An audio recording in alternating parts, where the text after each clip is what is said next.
Awesome. Well, thank you so much. And as always, I have a great love for the Society for Diversity. So anytime I get a chance to present or participate in sessions, I'm always excited about it. And so I'm going to do a quick shameless plug. I've been a member of the Society for Diversity for about 3 years now. And if you're not a member, I'm going to say, go ahead and look into becoming a member and getting either your CPE certification or CDE. I did my CDE certification in 2022, and it was the best thing I could have done. It really did open up a lot of doors for me. And so now I get to do a lot of speaking engagements and everything like that. So I didn't get paid to say that or anything. I just wanted to go ahead and put that out there and say welcome to today's webinar. So I am particularly excited about this topic. And so today we're going to be talking about the link between inclusion and innovation. And I think this is such an important topic because a lot of times when we think of diversity, equity, and inclusion, we think of, oh, making sure that all people feel welcomed and feel a sense of belonging. And we think about maybe the legal side of certain things. Oh, we have to be compliant, right? But oftentimes we don't necessarily think about what is the link between inclusion and creativity or inclusion and innovation and how you can actually transform organizations through innovation and inclusive excellence. So that's what we're going to talk about today. So, to tell you a little bit more about myself, my name is Mary McConnor, and I go by MJ. And I am the founder and CEO of Inclusive Excellence Consulting, which is a full service diversity, equity, and inclusion consultancy headquartered in Memphis, Tennessee. I do have the pleasure of working with organizations across the nation. And also now I have an international client that I'm working with. So I guess I'm officially global, which is nice.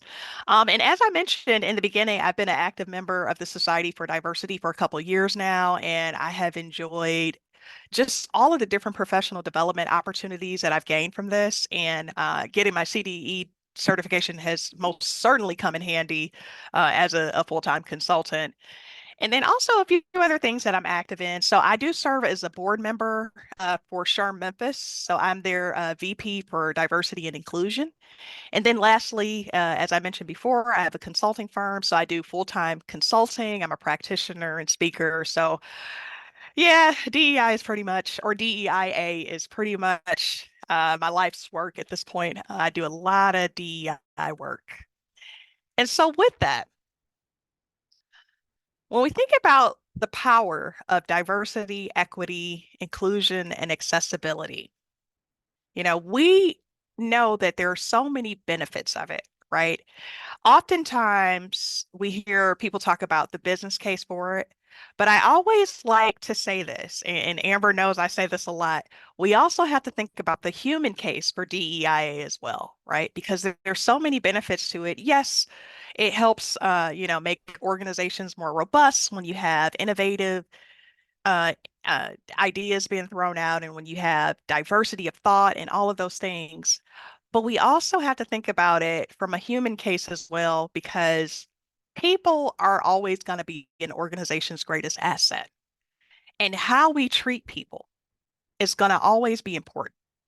How we make sure that they're included in an organization is going to always be important. And what we're really going to hone in on today is how are we creating spaces where people actually feel like they can contribute creative and innovative ideas to an organization? How are we allowing diversity of thoughts and diversity of perspective and just diversity of views? How are we infusing that in our organizational culture so that we can really harness the power of innovation and inclusion? So, in the news, right, in the headlines, here's some things we see when we hear about the benefits of DEIA. This was published by Forbes. This was 2023, fairly recent. They did an article, How DEI Benefits Everyone Connected to Your Business, right? Here's another headline, How Investing in DEI Helps Companies Become More Adaptable. And we're actually going to talk about that adaptability piece because adaptability, innovation, all of those are interrelated, right? And so this was published by the Harvard Business Review. Here's another headline. How diversity, equity, and inclusion promotes business innovation.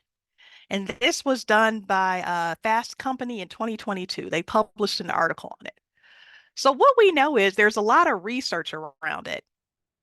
And we know that there are a lot of organizations that recognize that diversity, equity, and inclusion is important, but they may not necessarily always think about the innovation side of things, right?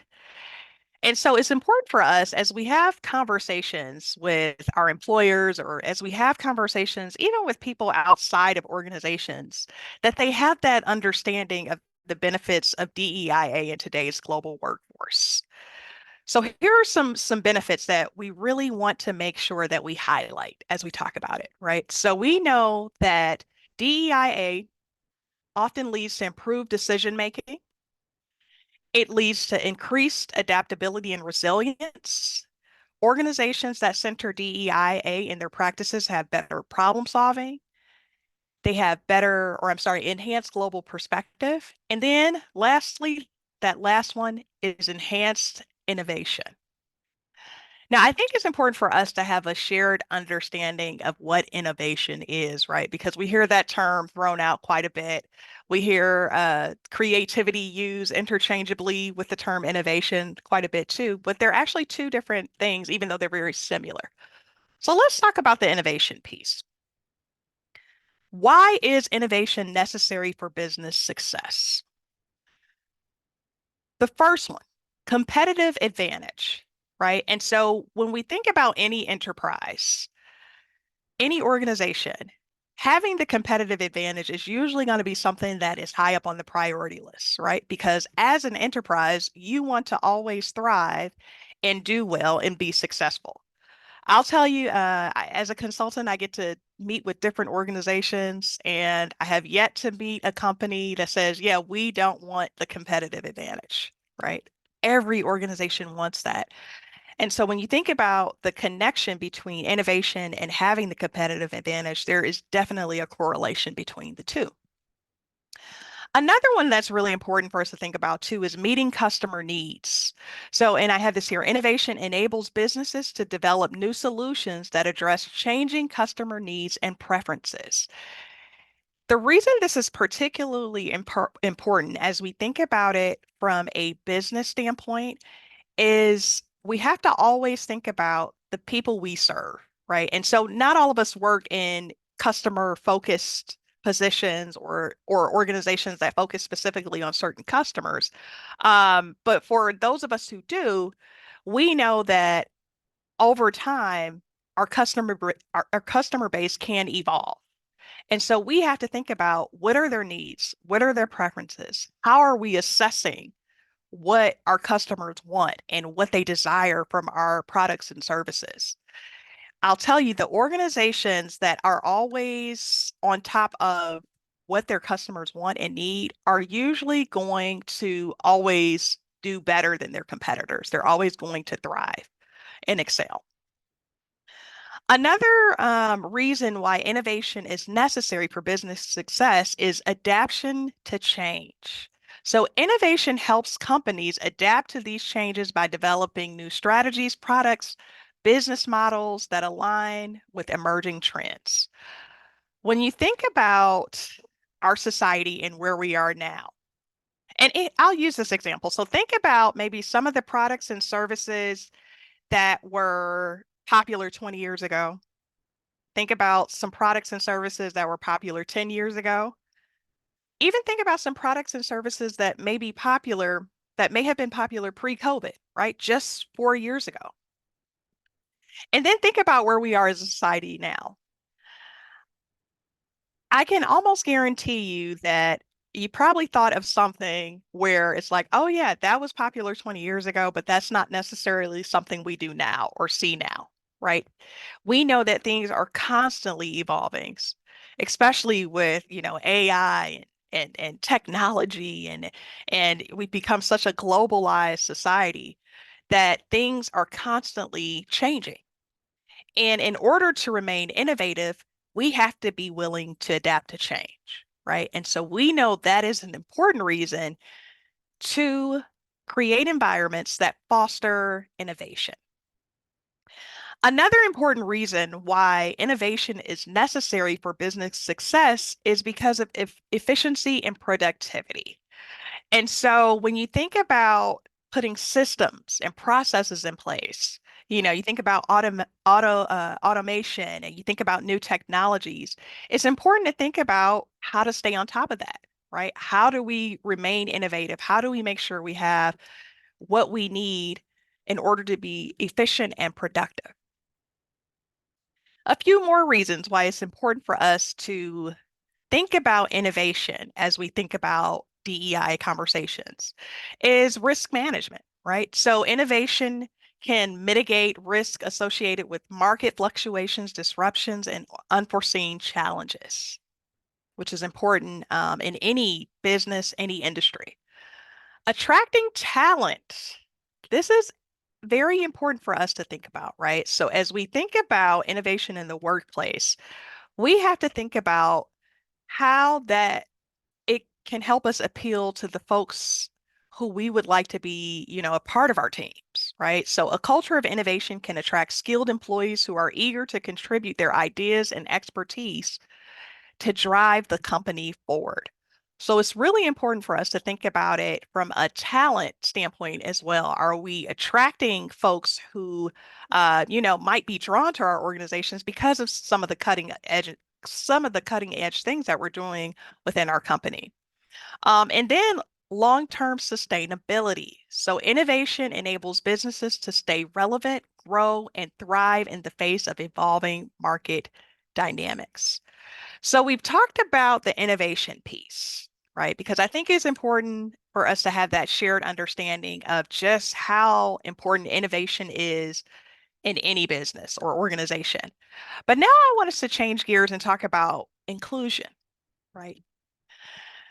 So let's have a shared understanding of what inclusion is and why it's equally important for business success. So the first one, diverse perspectives drive innovation.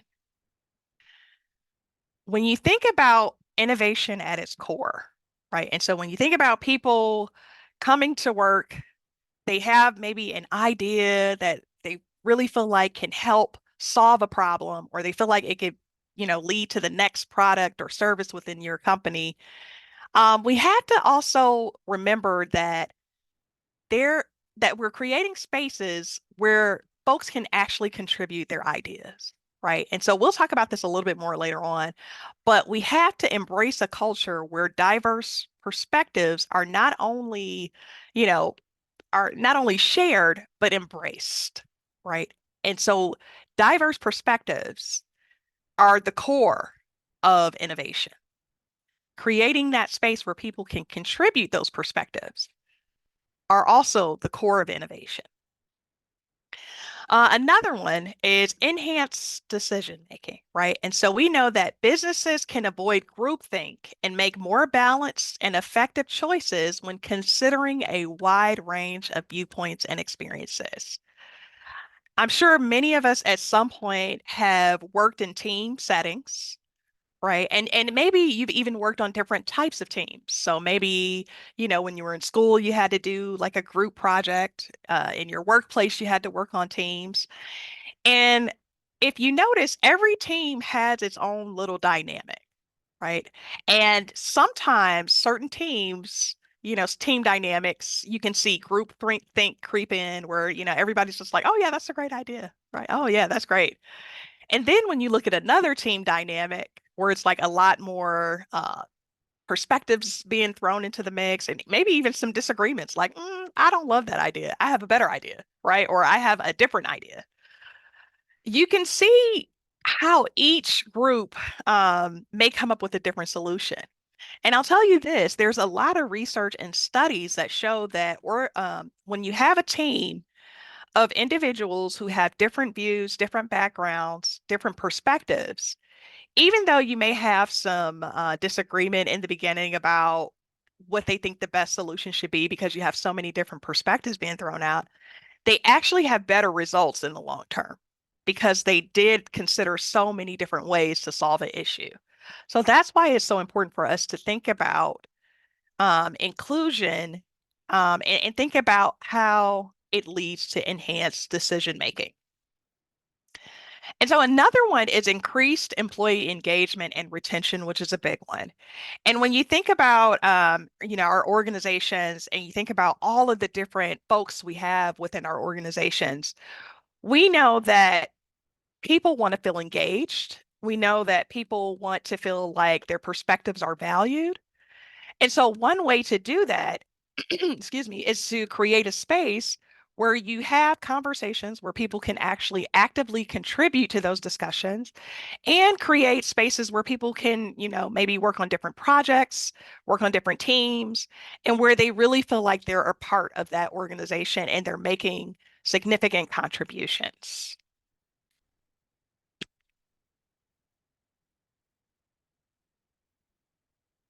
Pardon me, y'all.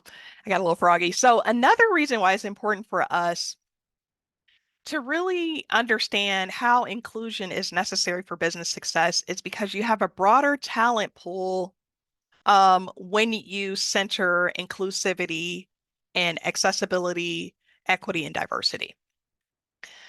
Another reason is improved customer relationships and market understanding. So inclusive organizations are better positioned to understand and serve diverse customer bases.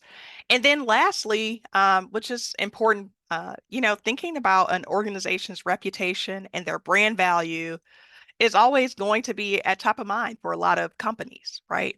And so inclusive organizations are perceived as equitable and socially conscious, which enhances their reputation and brand value. And so as we think about the connection between inclusion and innovation, right? And we really think about all of the different things that we just covered, it's really important for us to understand why the two are connected. And so that's why I wanted to go through those first couple of slides to really make sure that we have this understanding of just how much inclusion can drive innovation and vice versa. Innovation can also drive inclusion.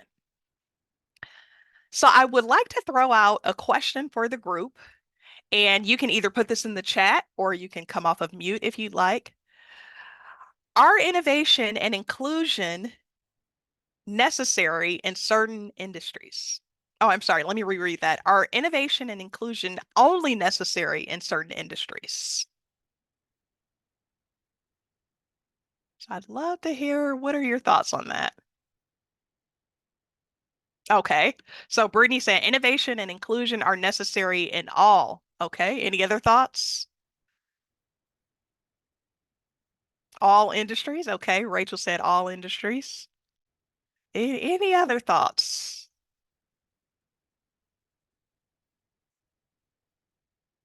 All right. Well, Rachel and Brittany, you all get an A plus because you're absolutely right. And the thing about it, a lot of times when we think DEIA, we think that, it's only relevant in certain fields, right? But we know that every industry benefits from DEIA, innovation, belonging, every industry benefits from that.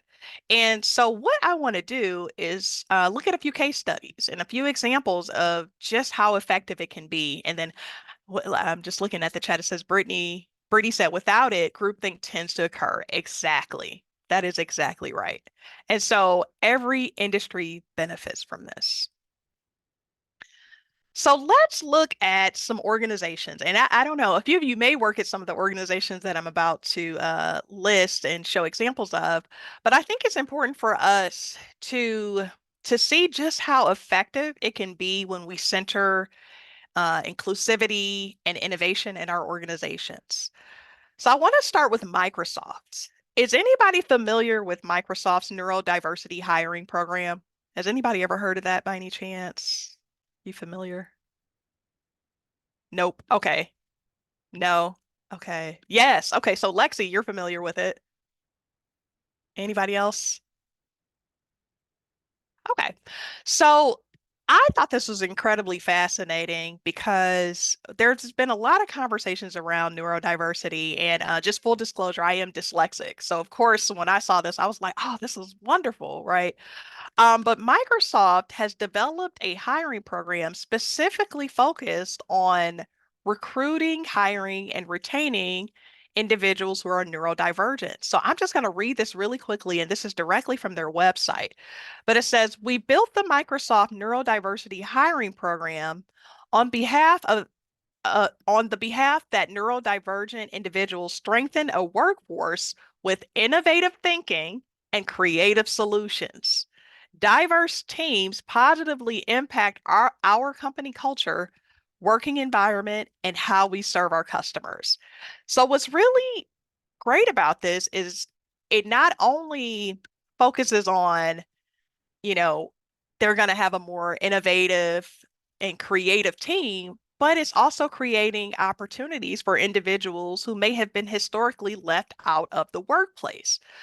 We know that, if you look at some data that's out there, we know that a lot of folks who identify as neurodivergent or who may identify as disabled or have a disability, that they oftentimes had harder times finding certain positions or having access to certain job opportunities.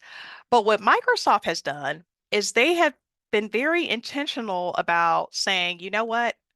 We recognize the positive attributes that the neurodivergent community brings to the workplace. And so not only do we recognize that, but we're going to create a program specifically to create opportunities for neurodiverse individuals. So I thought this was really fascinating. And I think this is a great example of how an organization recognized the importance of both innovation and inclusivity and how both can help drive their organization forward. Okay, so I have another example. So I live in Memphis, Tennessee. And so I felt like I was like, oh, I know an organization right here that's doing some great work right here in Tennessee. So has anybody ever heard of First Horizon? And they are a bank. So anybody ever heard of First Horizon? Just curious. Nope. Okay. All right, and that's okay. Um, so First Horizon, they are a bank located here in Tennessee, where I reside, and they are doing some really fascinating work as it relates to their resource groups. So they call it associate resource groups, but it's commonly called employee resource groups. And I think this is a really great example of just how impactful employee resource groups can be as it relates to inclusion and innovation.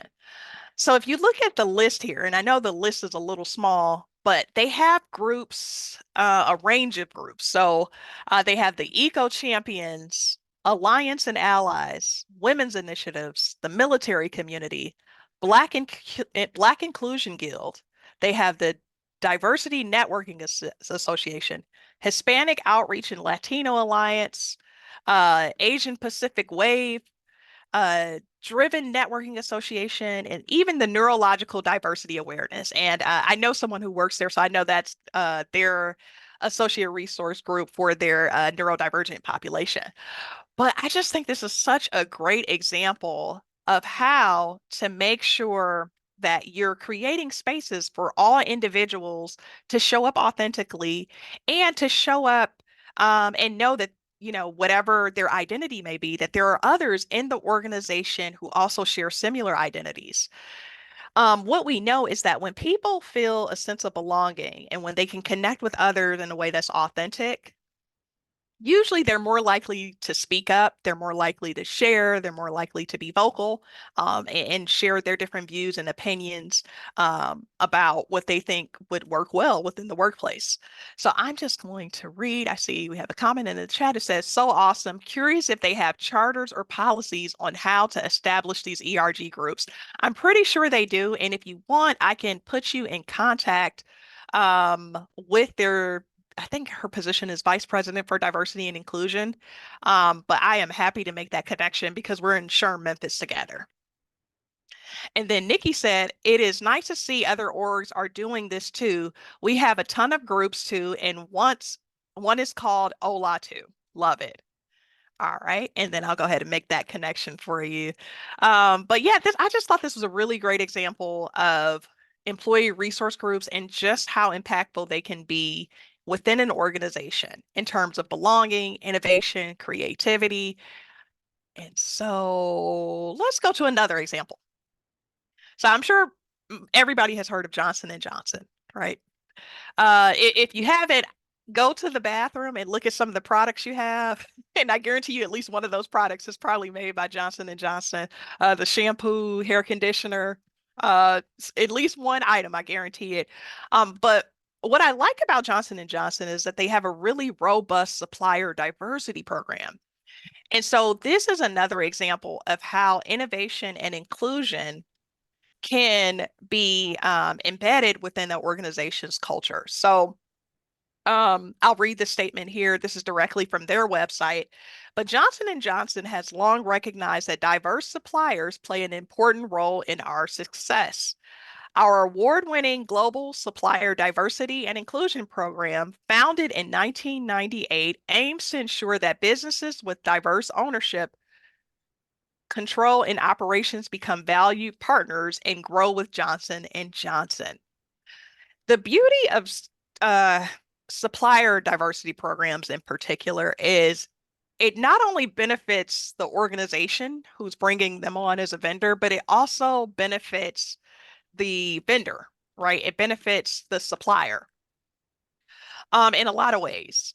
And the way innovation is connected through this is that oftentimes we bring on vendors and we bring in outside consultants and people who may have expertise that we don't necessarily have within the organization.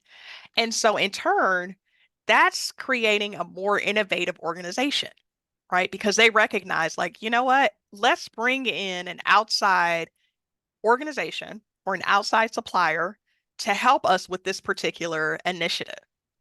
Maybe they have different ways that we can do this that we're not necessarily considering. Maybe they can bring different thoughts and ideas that we haven't thought about yet. So, supplier diversity programs can be highly effective in terms of innovation, creativity, and helping drive an organization's success. Another one I thought was really interesting is Netflix. So Netflix has an initiative, and it's called Inclusion in Netflix Films and Series.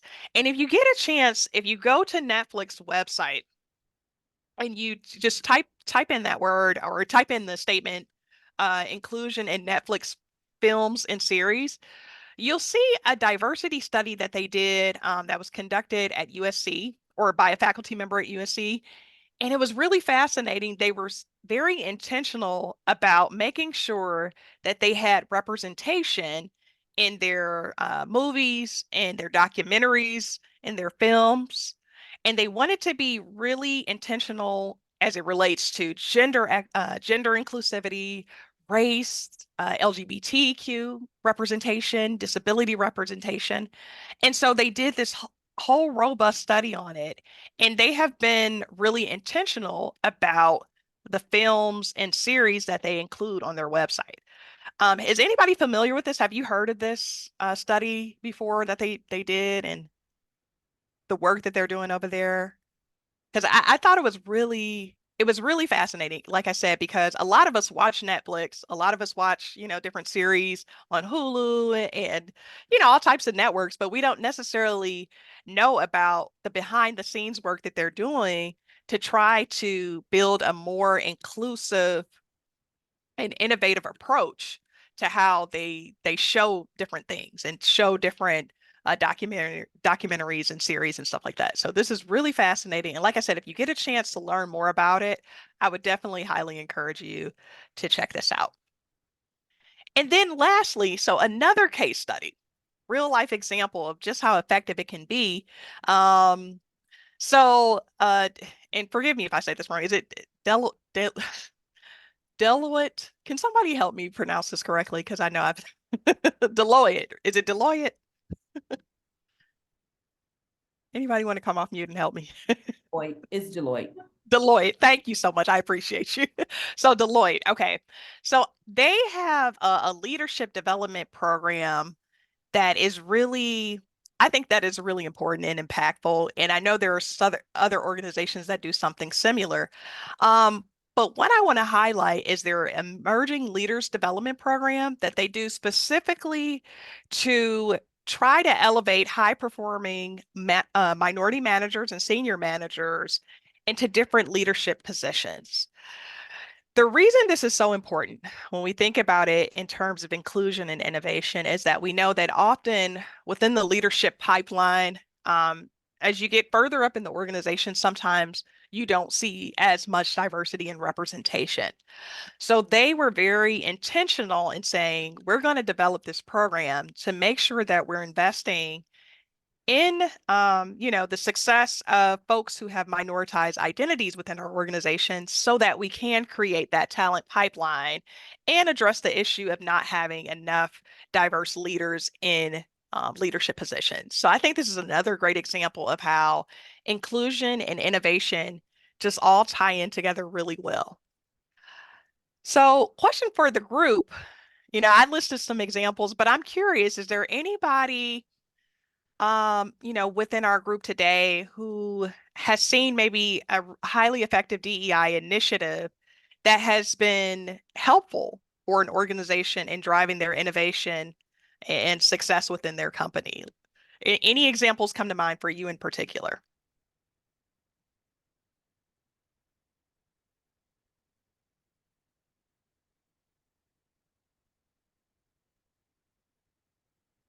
And if you don't mind, I'm going to go back because I know someone commented and said, "Oh, we do something similar in our organization." So, Hi, uh, that may have been me. I okay, thought I had unmuted myself when it wasn't. So gotcha. sorry.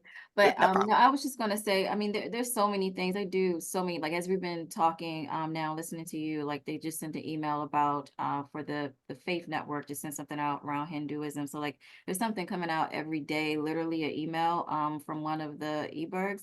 But specifically for our Black Excellence, that's our Mm. African American group. We call it Black Excellence. And so what they do to support the broader organization, they send out, you can send in positions that may be open on your team or whatever, and you can have them highlighted in the email that they send out every week saying, hey, these roles are open within, CBRE, please feel free to check them out, right? Just trying to create that diversity and telling people to, spread the word to other friends that are external as well to bring in more diverse candidates. And Got it. it's been very successful. Nice. Okay. And that's good. And it's nice that you're in the organization and you can see just how effective it is. Hmm. Because a lot of the examples I use, I've never worked for these organizations. I'm only going by word of mouth. Like I may know Hmm. somebody who works there who's like, oh yeah, this actually works.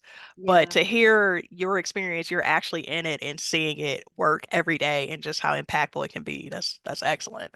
Yeah, and our recruiting team is real supportive as well. So they'll connect with not just posting on our website or just like an Indeed or anything like that, but they actually are proactive in reaching out to some of the diverse groups that we've just talked about that you just reviewed, like the military network and the abilities network, like different places, that focus on different groups. They'll post positions there too to try to bring in more diverse groups, and that's been very successful too. Excellent. Okay, awesome. And thank you for sharing. I appreciate that. Anyone else? Anybody else? Are there any DEI initiatives that are going on within your organization that have been really helpful in driving innovation and success? Or even it doesn't have to just be your organization. Can you think of maybe another example of something that works really well that you've seen or heard about?